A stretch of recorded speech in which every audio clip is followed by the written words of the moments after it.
All right, we're going to work on Unit 1, Lesson 5, Activity 5.2 and 5.3. It says, here is a visual pattern of dots.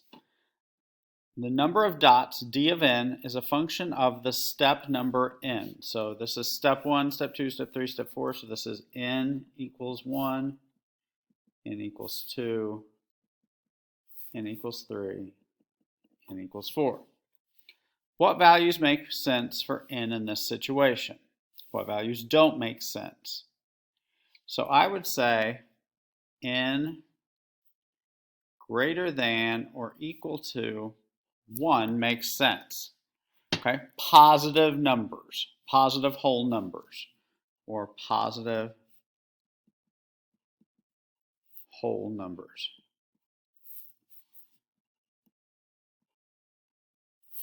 What values don't make sense? Negative numbers.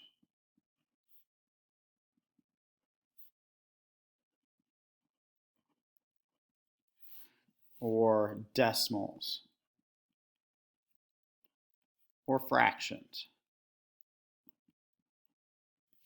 Okay. All right, so it says complete the table for steps 1 to 5. Okay, so step 1, we started with 1 dot.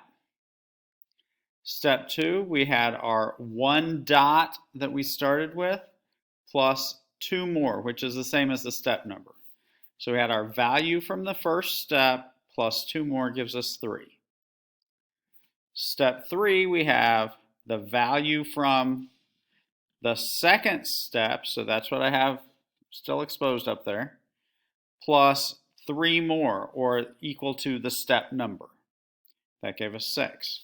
So step 4 must be d of step 3, which is 6, plus 4 more, which would give us 10. So step 5 would be d of step 4, okay, which is 10 dots plus 5 more, which would be 15 dots. Okay.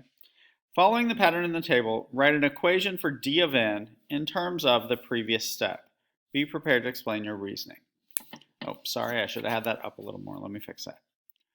Okay, so based on the table, this number in our parentheses, the d of, is equivalent to the previous step. So I'm going to call that d of n minus 1. The n value, the step number before the one we're on.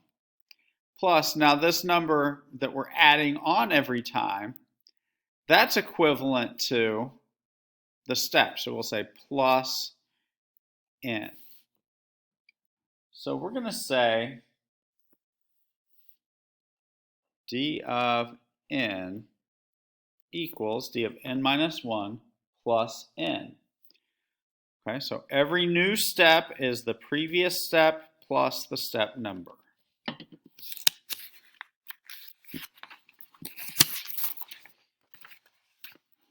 All right, so let's look at activity 5.3 then. Okay, so activity 5.3, the first 5 terms of each sequence, if the sequence, say if it's arithmetic, geometric, or neither, define the sequence recursively using function notation. Okay, so we're going to say our first step, so in this case, we're going to say a of n equals 30. I'm sorry, we're going to say a of 1 equals 30. Where n is our first term, so this is n equals 1. Okay, and then we're going to say a sub n equals the previous step, so a of n minus 1 plus 10. So that means we're taking the previous step and we're adding 10 to it. Okay? And that's going to be for all n values greater than or equal to 2. And we're going to say greater than 2 because we already defined step 1. Okay? Now, this is adding the same thing every time. So that means this must be arithmetic. Okay? So our next one, again, each time we're going to start by defining that first term. So we're going to say b of step 1 is 80. That's just writing down what our first term is. Then we're going to say b of n, each new term.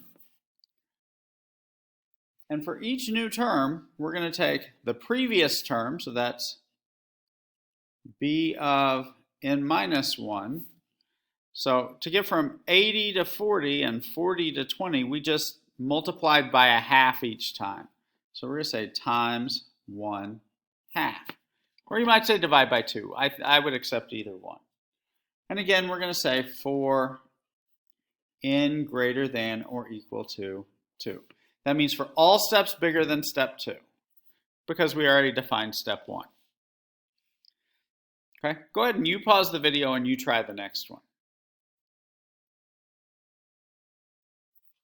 All right, so c of step 1 is 1. That's just stating our beginning term. Okay, so all of the new terms, c of n, the new terms is the previous term, and then each time to get from 1 to 2 and 2 to 4 and 4 to 8, we just multiply by 2. So we're going to say times 2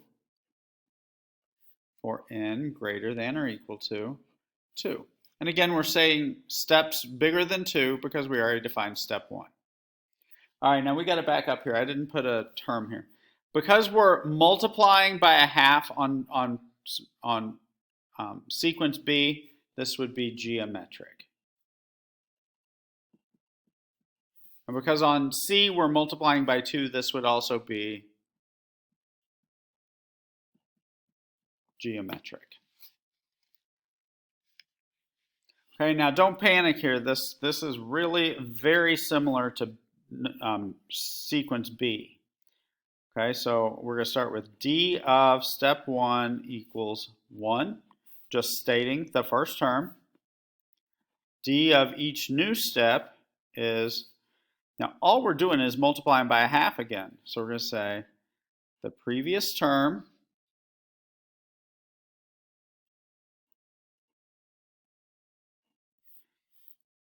times 1/2 for all of our n's greater than or equal to 2. Because we defined step 1, so we're going to, next would be step 2. And this, since we're multiplying again, is also geometric. Now I found a mistake up here. I should have made this n minus 1. N minus 1, that's hard to see. N minus 1. C of n minus 1. My fault. I messed up. That'll happen again. All right. Number 5, sequence E.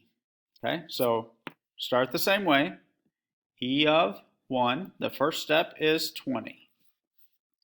Everybody should get that part. It's just stating the first step. So E of each new step. Okay, so if we take a look at this, it's definitely not multiplication. But if we look at it, we subtract 7, subtract 7, subtract 7. So it's just subtract 7 every time. So that must be arithmetic. Okay, so we're going to take each previous step. So that's E of n minus 1. That n minus 1 just means the previous step. And we're going to subtract 7 for all n values greater than or equal to 2. And again, we're starting with 2 because we already defined step 1. So the next step would be step 2, and bigger. Okay? F, now this one's a little tricky. Okay? So we're going to start the same way. Everybody gets the first part of this. Just define the first step. Now, I struggled here a little Okay, if you notice this, we double the first step, so 1 times 2 is 2, and then we need one more. Double 3 is 6, add one more. Double 7 is 14, add one more. So we're taking the previous step times 2 plus 1. Okay. So since it's not just multiplication and not just addition, this is neither one. So we're going to say f of each new step is the previous step, f of n minus 1. Then we're going to multiply the previous step times 2. So that's like taking step 2, we take 3 times 2 is 6, and then we're going to add 1 to it for all step numbers greater than or equal to 2. And again, I'm only saying greater than 2 because we already defined step 1. All right, you are done with new learning here. Give the practice problems a try.